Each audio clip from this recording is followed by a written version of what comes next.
안녕하세요. 결혼한 지 아직 반년밖에 안 된 30대 초반의 여자입니다. 사실 이런 곳에다가 사연 올려서 남편 흉을 보는 게 어떻게 보면 제 얼굴에 침 뱉는 거나 마찬가지라는 생각을 했었어요. 어쨌든 다른 사람도 아니고 내가 선택한 내 배우자잖아요. 게다가 결혼한 지 이제 고작 반년밖에 되지 않았는데 그런데 막상 제가 이런 일을 겪게 되니 제 이야기를 하지 않을 수가 없더라고요. 결혼 전에는 남편이 엄청 경제관념이 좋은 사람이라고 생각했어요. 그도 그럴게 대학도 서울에 있는 상위권 대학을 나왔고 경제 관련 학과를 전공했다 보니 남편에 비해서 가방끈이 짧은 제가 볼 땐 배울 점이 참 많은 사람이라는 생각을 했습니다. 연애하면서도 돈을 허투루 쓰는 법이 없었어요. 신혼집을 구할 때 남편이 사회생활 시작하고 모은 돈만 가지고 대출 하나 없이 집을 구했는데 그것만 봐도 돈 관리에 있어서만큼은 남편을 따라올 사람이 없다고까지 생각했습니다. 참고로 신혼집을 구하는데 총 2억 들어갔고 제 돈으로는 결혼 비용을 하고 신혼집에 들어갈 혼수를 장만했고요.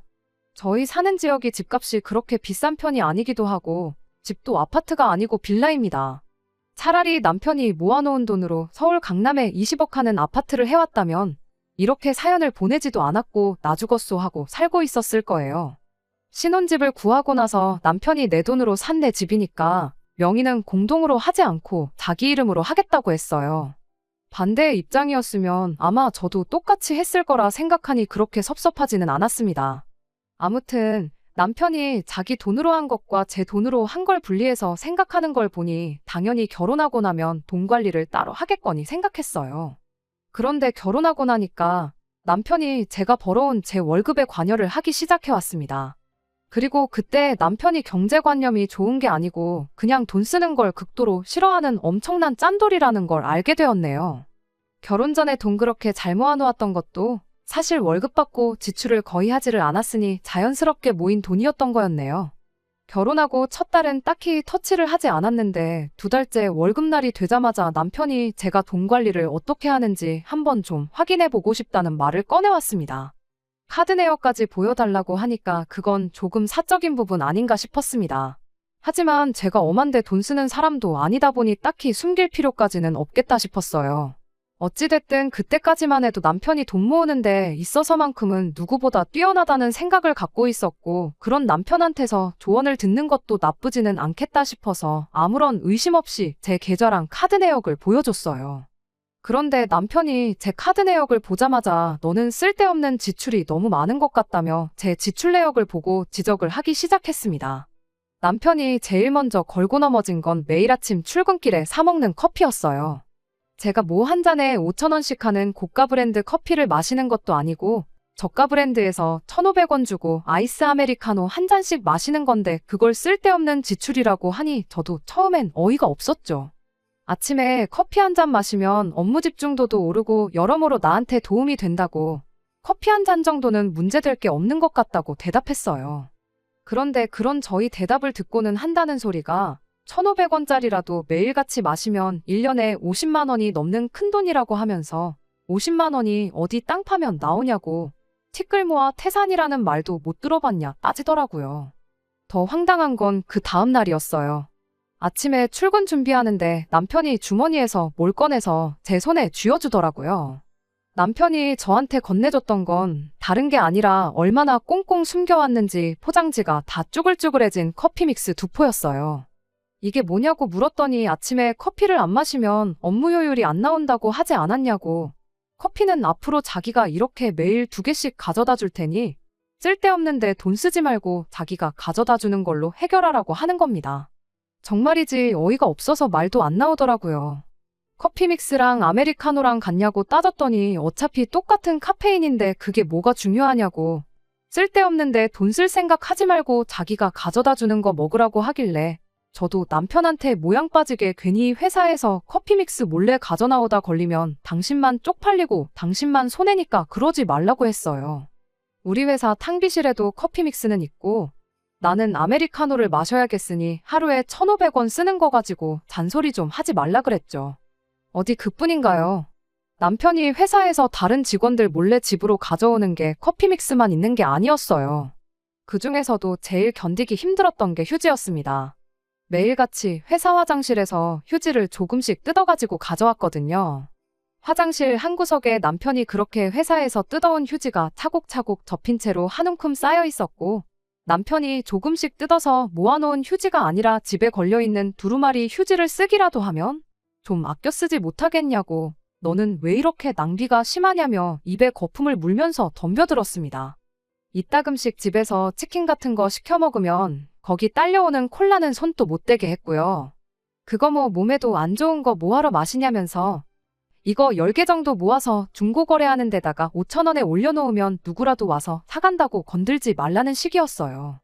물론 남편의 이런 짠돌이 기질 때문에 스트레스 받는 게 이만저만이 아니었지만 무조건 나쁜 것만 있던 것 아니었어요. 전기세 아낀다고 안 쓰는 코드 뽑아놓는다든지, 깜깜해지면 부엌불 하나 켜놓고 다른 불은 켜지도 못하게 한다든지, 설거지할 때 물 받아놓고 아껴 쓴다든지 하는 건 그렇게 나쁜 습관은 아니다 싶어서 남편이 원하는 대로 따라줬어요. 가스비 아껴야 된다고 온수보일러 꺼놓고 찬물로 샤워하자고 할 때는 결사반대했긴 하지만 그런 사소한 절약 습관은 분명 배울 부분도 있다 싶었습니다.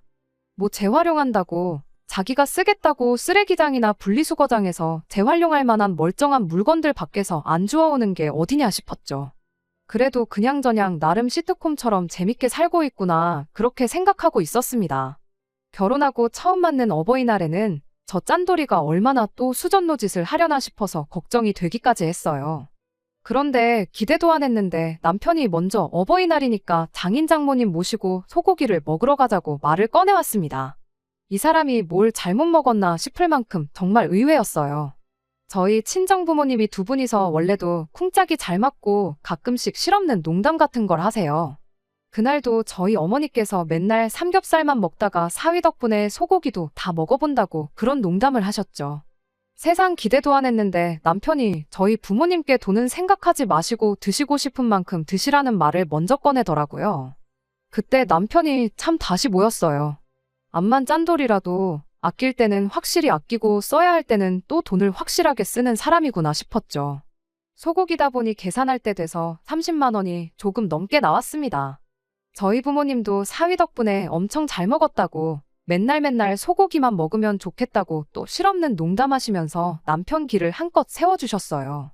어쨌든 남편이 친정 부모님을 위해 웬일로 통 크게 한턱 쐈다 보니 괜히 고맙더라고요. 그동안 휴지값 아끼고 전기세랑 가스비 그런 거 아낀다고 스트레스 받았던 게 다 사라질 만큼 기분도 좋았죠. 그런데 그 고마움이 얼마 지나지 않아서 처참하게 무너지고 말았습니다. 부모님 집에 모셔다 드리고 저희도 집에 돌아왔는데 남편이 집에 오자마자 저한테 22만 원은 자기 계좌로 보내주면 된다는 소리를 해왔으니까요. 난데없이 돈을 입금하라니 무슨 소리를 하는 건가 싶었는데 자기 예산이 원래 10만 원이었다고, 그런데 예산을 한참 초과했으니 그 돈은 저한테 돌려받아야겠다는 거예요. 돈을 돌려받는다니 무슨 소리를 하느냐 했더니 너네 부모님이 드신 거 아니냐며 초과한 만큼은 제가 그 돈을 내야 한다는 소리였습니다. 직전까지 느꼈던 고마운 마음은 순식간에 산산조각이 나버렸고 그때부터는 열이 받기 시작했어요. 삼겹살을 먹었어도 냉면에 찌개에 술 마실 거 생각하면 요즘 10만 원으로 택도 없을 텐데 애초에 4명이서 소고기 먹으러 가는데 예산이라고 10만 원을 준비했다는 것부터가 말이 안 되잖아요. 처음부터 10만 원 넘어서는 저한테 받아낼 생각이었으니 드실 만큼 드시라는 말이 저 짠돌이 남편 입에서 나왔던 겁니다. 아니 그럴 거면 처음부터 계산할 때 나한테 하라고 하지. 이제 와서 기분 상하게 이게 뭐냐고 따졌더니 원래 그런 자리에서는 자기가 계산을 해야지, 자기가 사위로서 기가 서지 않겠냐는 소리를 하더군요. 말인즉슨 친정부모님이 느끼기에 모처럼 어버이날에 사위가 크게 한턱 쏜 것처럼 보이게 하고 싶었다는 소리였어요. 정말이지 너무 어이가 없어서 그냥 그 돈 안 주고 한바탕 싸울까도 싶었는데 그래서 제가 얻는 게 뭔가 싶어서 그냥 말았습니다. 어차피 또 며칠 뒤에 시부모님 모시고 어버이날 식사가 계획되어 있기도 했었거든요. 그때 가선 입장이 반대가 될 테니 어디 한번 두고 보자고, 나도 자기가 한 대로 똑같이 되갚아주면 되는 거 아니겠냐 생각하고 그날부터 주말이 오기를 벼르고 있었어요. 그런데 이번에도 짠돌이 남편한테 제가 당했습니다. 어버이날 당일에는 친정 부모님과 다녀왔고 시부모님하고는 주말에 따로 시간을 잡아서 외식을 다녀오기로 했었거든요. 거의 일주일이는 시간텀이 있었다 보니 일부러 유명한 호텔 중식당 코스 요리를 예약해 놓았어요. 남편이 어버이날 저한테 했던 것처럼 계산은 그 자리에서 제가 하면서 생색을 내고 집에 돌아와서 10만 원을 빼고 나머지 금액은 남편한테 청구해서 돌려받을 생각이었죠. 한 명당 10만 원씩 하는 코스 요리로 먹었고 남편이 한 것과 똑같이 식당에서는 제가 계산하고 나왔습니다. 그리고 집에 돌아와서 남편이 저한테 했던 그대로 10만 원 예산을 초과했으니 내 계좌로 30만 원을 보내라고 말했죠. 그런데 남편이 그걸 내가 왜 주냐는 식으로 나오더라고요. 남편이 저한테 했던 말 그대로 돌려줬죠. 내가 친정부모님 앞에서 당신 사위로서 길을 살려주지 않았냐. 그러니 당신도 똑같이 시부모님 앞에서 내 며느리로서의 길을 살려주는 게 맞지 않냐고 한마디 해줬습니다. 그런데 남편이 코웃음을 치면서 뭔 소리를 하는 거냐고. 며느리 기 살려줘서 어디다 쓰냐고. 오히려 제가 그 자리에서 계산을 했기 때문에 자기가 가장으로서의 위상이 살지 않았냐고 하더군요. 시부모 앞에서 며느리 기 살려주는 방법은 며느리가 당신 아들한테 내조 잘하고 있다는 모습 보여준 걸로 충분하다는 궤변을 펼치고 있는 남편을 보니 저 인간은 답도 없다고 그저 지 돈 아끼는 거 말고는 아무것도 눈에 들어오지도 않는 짠돌이 중에 상짠돌이구나 싶었습니다. 그래도 그나마 위안이 되었던 건 남편이 인색하게 구는 데에는 시댁과 친정을 가리지 않고 똑같이 인색하게 군다는 사실이었어요. 그런데 그건 그저 저희 착각에 불과했습니다. 어버이날 그 사건이 있고 얼마 지나지 않아서 시어머니의 생신날을 앞두고 있던 언젠가였습니다.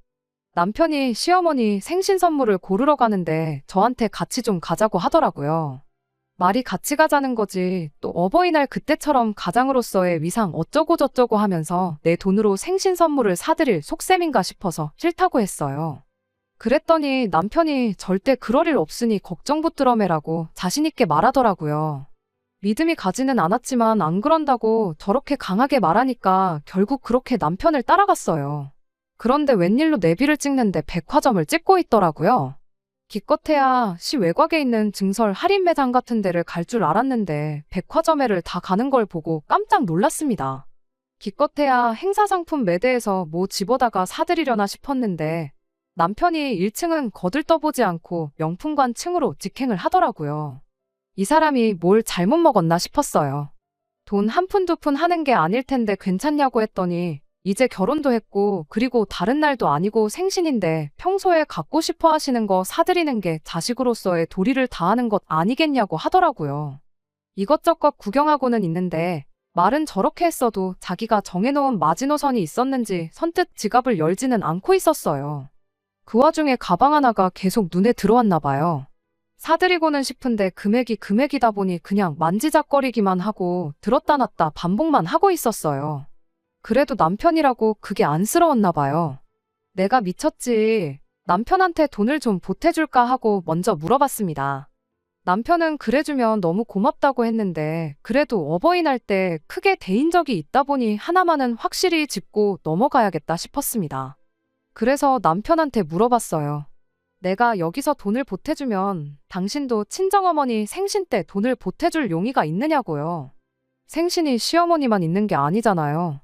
시어머니 생신 지나고 나서 2달이면 친정어머니 생신이 있었거든요. 남편은 당연하다고 안 그래도 어머니 생신 선물 생각하면서 장모님 드릴 것도 벌써 다 생각해놓은 참이라고 자신있게 말을 해왔습니다. 거기서도 제가 생각해놓은 선물이 얼토당토 않은 거면 절대 안 된다고 확답까지 받아냈습니다. 남편이 당연한 소리 하지 말라고 장모님이 좋아하시는 걸로 벌써 점 찍어둔 게 있다고 자신있게 말하길래 그 말을 믿었습니다. 지난 어버이날 때와는 다르게 이번엔 남편과 각출해서 선물을 사기로 약속을 했으니 그게 문제가 될 거라고는 전혀 생각도 못했어요. 그렇게 그날 남편이 80만 원을 쓰고 제가 20만 원을 보태서 시어머니 생신 선물로 100만 원짜리 가방을 하나 사드리게 되었습니다. 100만 원이면 명품치고는 솔직히 비싼 건 아니었지만 남편 평소 씀씀이 치고는 엄청 큰 지출을 했구나 싶었습니다. 이번엔 시어머니한테도 생신 선물 자기랑 저랑 같이 해서 사드리는 거라고 확실하게 언급까지 해줬고요. 제가 시어머니 선물 사는 거 20만 원이나마 도와줬어서 그런 건지 밥도 알아서 자기가 사더라고요. 그렇게 시어머니 생신은 나름 괜찮게 보냈습니다. 그 후로 2달간은 별다른 일은 없었어요.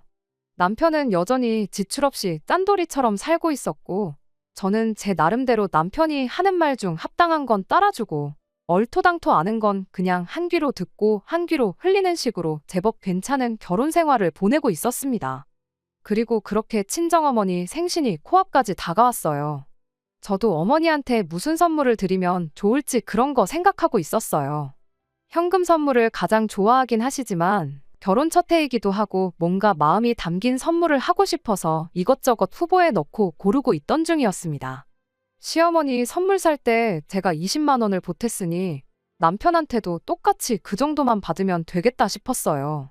시어머니랑 같은 선물을 해드리고 싶진 않았는데 친정어머니가 뭐가 필요하신지도 모르겠고 마땅한 선물도 없는 와중에 어머니가 들고 다니는 가방이 많이 낡았구나 싶어서 비슷한 가격대의 가방을 하나 사드리면 좋겠다 싶었습니다. 친정어머니 생신을 한 주 앞두고 주말을 맞아서 남편하고 같이 선물을 사러 갈 계획이었어요. 그런데 남편이 갑자기 지방에 살고 있는 어릴 적 친구의 아버지가 돌아가셨다며 거기에 가봐야 한다고 주말 내내 집에 들어오지를 않았습니다. 그때까지는 그게 거짓말인지 의심조차 하지 않았어요. 어차피 백화점이 오전만 장사하고 닫는 게 아니니 평일에 퇴근 시간 맞춰서 백화점을 들렀다 오면 되겠구나 생각했죠. 그런데 평일이 되니까 이번에는 결혼 생활 하는 내내 한 번도 없었던 야근 핑계를 대면서 집에 밤 11시가 돼서야 들어오고 그러더라고요. 남편의 야근은 그 주 내내 이어졌고 목요일이 돼서야 이 사람이 지금 돈 쓰기 싫어서 일부러 어줍잖은 핑계거리를 대면서 피하고 있구나 그런 생각이 들었습니다. 친정어머니 생신을 토요일 점심에 하기로 했으니 그때까지만 뻐기면 일단 제가 알아서 선물을 사올 테고 돈 주는 건 또 나중 가서 말도 안 되는 이유 가져다 붙여서 안 주려는 생각이라는 게 뻔히 보였어요. 그래서 밤 11시에 집에 기어들어온 남편을 붙잡고 내일은 무슨 일이 있어도 야근하지 말고 제 시간에 집에 들어오라고 했습니다. 남편은 회사 일이란 게 어디 마음대로 되는 게 아닌 거 알지 않냐면서 말을 돌리려고 하더라고요. 그래서 제가 알겠다고 그럼 퇴근하면 당신 회사 앞으로 갈 테니까 1시간 정도만 회사에 양해를 구하라고 했어요. 설마 다른 날도 아니고 장모님 생신인데 야근을 안 하겠다는 것도 아니고 그 정도 사정은 봐주지 않겠냐고 물었죠. 남편 표정만 봐도 당황했다는 게 눈에 보였어요. 어디 뭐 자기만 회사 생활 하고 있나요? 꼼수를 써도 될 법한 걸 써야지 뻔한 거짓말을 하고 있으니 웃기지도 않더라고요. 다음날 퇴근해서 남편한테 선언한 대로 남편 회사 쪽으로 퇴근을 하고 있었는데 남편한테 전화가 왔습니다. 갑자기 회식이 생겼으니 이쪽으로 오지 말라고요. 그간 야근한 거 고생했다고 부사장이 직원들 데리고 쏘는 거라고 절대 빠지지 못하는 회식이라면서 저한테 미안하다고 사과까지 하더라고요. 그러더니 꺼내는 말이 기억할지 모르겠는데 장모님 생신 선물은 내가 따로 생각해 놓은 게 있다고 하지 않았냐고. 당신이 고른 걸로 우리 돈 합쳐서 사고 싶은 마음도 알겠는데 내가 드릴 장모님 선물은 내가 알아서 준비할 테니 당신도 당신이 알아서 다른 선물을 고르면 안 되겠냐는 말을 꺼내더군요. 난데없이 회식이 잡혔다는 게 신뢰가 가지는 않았지만 듣고 보니 남편이 그때 당시 백화점에서 저한테 그렇게 이야기를 했었던 게 기억이 났어요. 당장 금요일이고 엄마 생신이 내일 점심인데 어떻게 선물을 구하려고 하느냐 했더니 자기가 다 생각이 있으니까 걱정 말라고 정모하면 아침에도 시간적인 여유가 있지 않느냐면서 허겁지겁 전화를 끊더라고요. 그래서 저도 그냥 다시 발걸음을 돌려서 집으로 돌아왔습니다. 남편이 무슨 선물을 준비할지 걱정 반 기대 반이었어요. 그래도 뭐 내가 한 게 있으니 아무리 못해도 20만 원 가치 정도 하는 선물을 준비하겠지 싶었습니다. 20만 원 그거 제 돈 더 써서 친정어머니 생신 선물 사기로 했던 가방을 그냥 사드렸어도 됐었지만 그래도 시어머니 생신 때 선물로 쓴 돈이 100인데 친정어머니 생신 선물도 그에 준하는 가격으로 하는 게 맞지 않나 싶었어요. 그렇다고 갑자기 선물을 새로 고르기도 뭐하더라고요. 이미 바로 다음 날이 어머니 생신인데 대충 80만 원짜리 아무거나 찾아다가 드리고 싶지도 않았고요. 그래서 그냥 집에 돌아오는 길에 돈 찾아서 이번 생신까지만 현금 선물로 드려야겠다 생각했습니다. 집에 와서 남편이 회식 마치고 집에 오기를 기다렸는데 회식 자리가 길어지는 건지 시간이 늦어도 감감무소식이었어요. 밤 11시가 넘어가는 거 보고 언제 올지도 모르는 양반 기다려서 뭐 하겠나 싶어서 그냥 집 정리 대충 끝내놓고 혼자 TV를 보다가 잠에 들었습니다. 남편이 들어온지도 모르고 한참 잘 자고 있었는데 늦게 들어온 남편이 자려고 침대에 누우면서 그때의 흔들림으로 살짝 잠에서 깨버렸습니다. 시간을 보니까 새벽 2시가 넘어 있었어요. 그래도 회식이 있던 건 진짜였는지 눕자마자 잠에 골아떨어진 남편이 숨을 내쉴 때마다 방 안에 아주 술 냄새가 진동을 하더라고요. 괜히 잠 깨기 싫어서 저도 그냥 잠을 청했습니다. 그리고 다음날 아침에 잠에서 깼어요. 과음을 한 건지 남편은 정신을 못 차리고 자고 있었죠. 피곤해 보여서 그냥 자게 둘까 싶다가도 친정어머니 생신 선물 생각을 하니까 깨우지 않을 수가 없었네요. 자는 남편 흔들어 깨우면서 앞으로 몇 시간이면 친정집 출발해야 한다고 얼른 일어나서 준비하고 엄마 선물도 챙기고 해야지 않겠느냐고 했더니 남편이 덮고 있던 이불로 얼굴을 가리면서 준비해놨으니까 걱정 말라고 자기 좀 더 자야 될 것 같으니 자게 내버려두라고 하더라고요. 준비가 됐다는 게 무슨 말인가 싶었어요. 저는 진작에 일어나서 전날 저녁에 하다만 집 청소를 마무리 지었는데 집 정리하면서 선물은커녕 선물 비슷하게 생긴 건 구경도 못했거든요. 혹시 이 사람이 술 취해서 집에 오는 길에 택시에다가 두고 내린 건가 그런 생각이 들더라고요. 그래서 선물이 어디 있냐고 아무데도 없다고 당신 어제 술 취해서 차에다 두고 내린 건 아니냐 일어나서 당신이 확인 좀 해봐라 하고 다시 자려는 남편을 흔들어 깨웠습니다. 남편이 침대에 겨우겨우 일어나 앉아서는 자기가 잊지 않고 잘 챙겨왔다고 냉장고에 넣어놨으니까 확인해보라고 하고 또 다시 눕더라고요. 무슨 선물이길래 그걸 냉장고에 넣어놨나 싶었어요. 혹시 이 인간이 엄마 생신 선물이라고 케이크 한 개로 퉁치려는 건 아닐까 그런 생각까지 들었습니다. 그런데 냉장고를 열어봤는데도 선물은커녕 케이크 비슷한 것도 안 보였어요. 남편한테 냉장고에 대체 뭐가 있냐는 거냐고 고래고래 소리를 질렀더니 남편이 그제서야 머리에 까치집을 지어서는 무거운 몸을 이끌고 침대에서 기어 나오더라고요.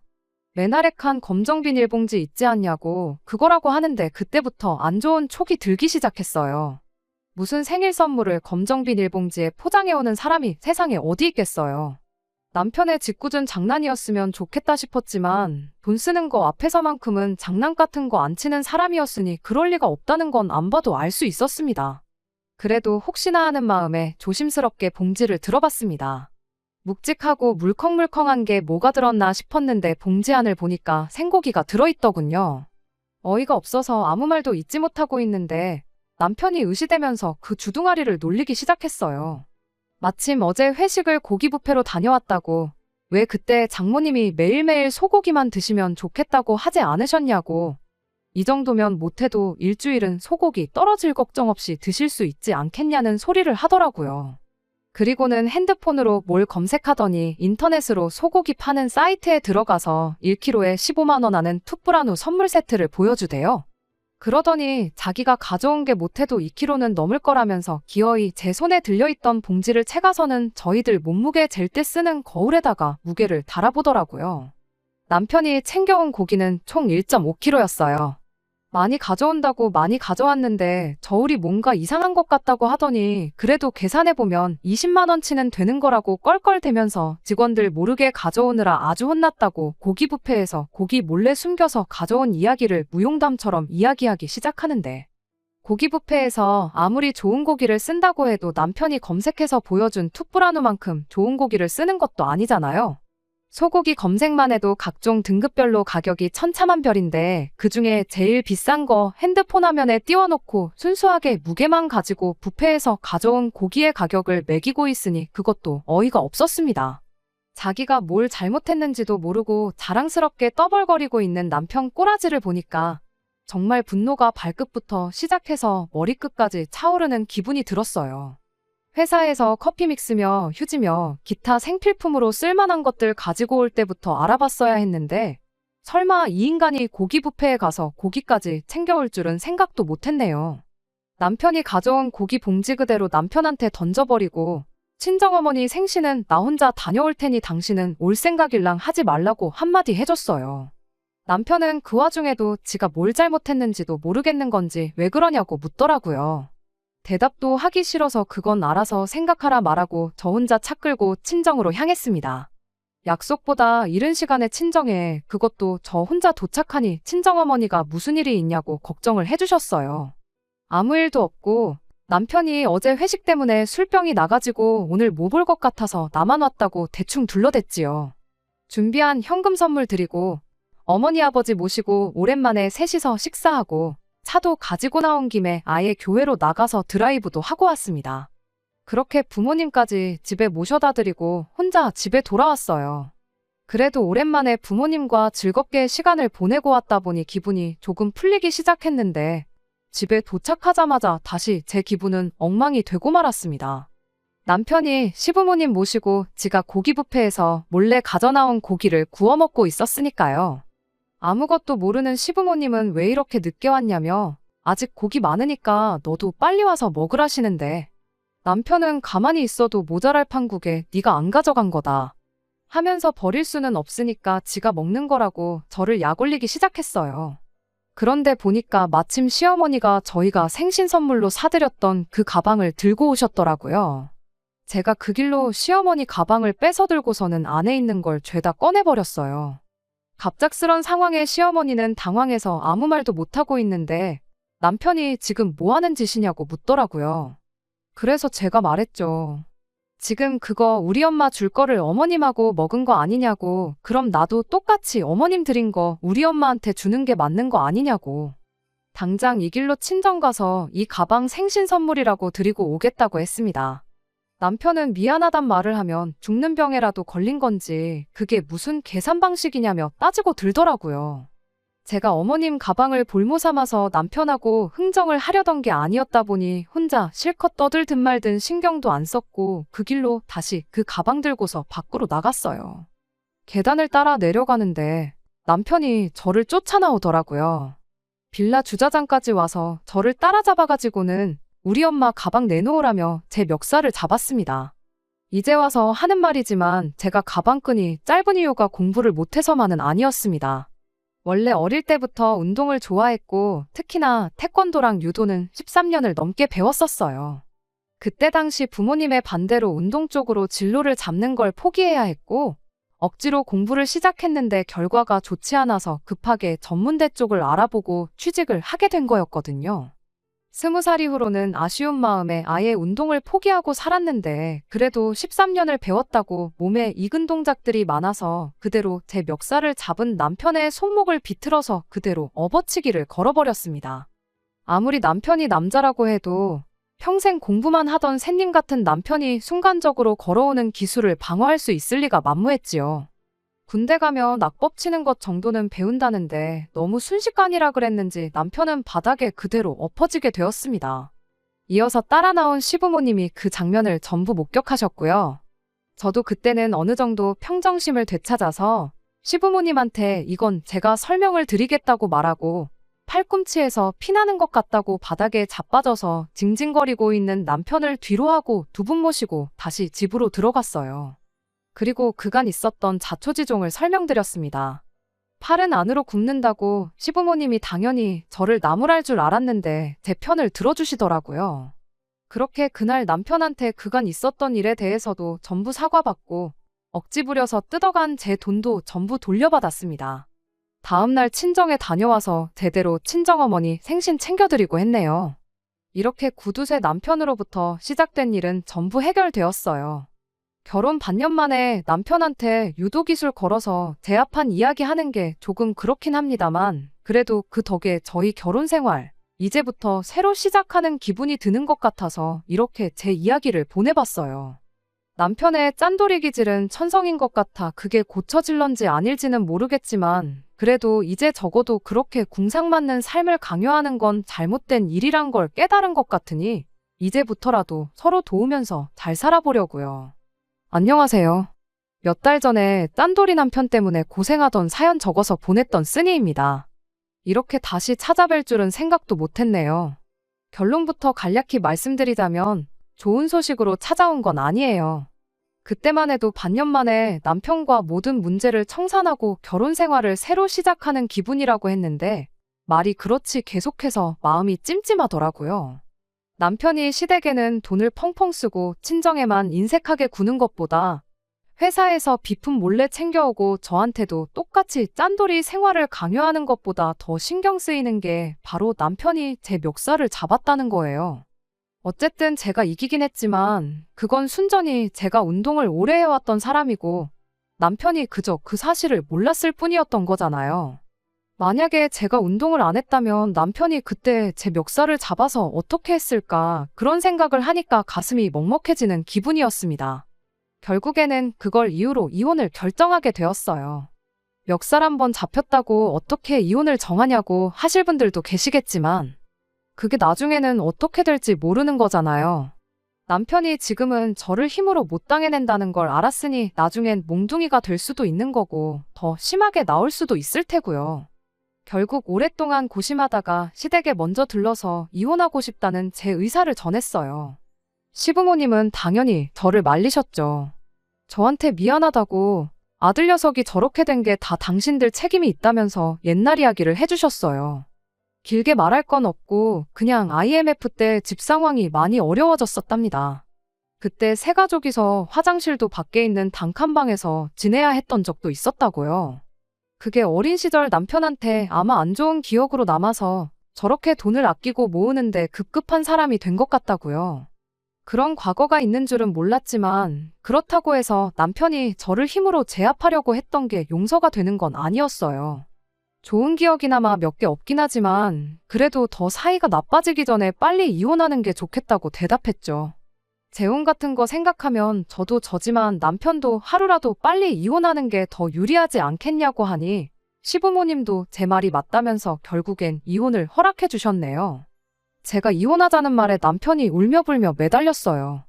집 명의도 제 이름으로 해주고 월급도 다 가져다 줄 테니 이혼만큼은 하지 말아달라고 했는데 제가 남편한테 있어서 돈이며 집까지 포기할 만큼 소중한 사람이었으면 진작에 좀 잘하지 그랬냐고 한마디 해주고 자리에서 일어났습니다.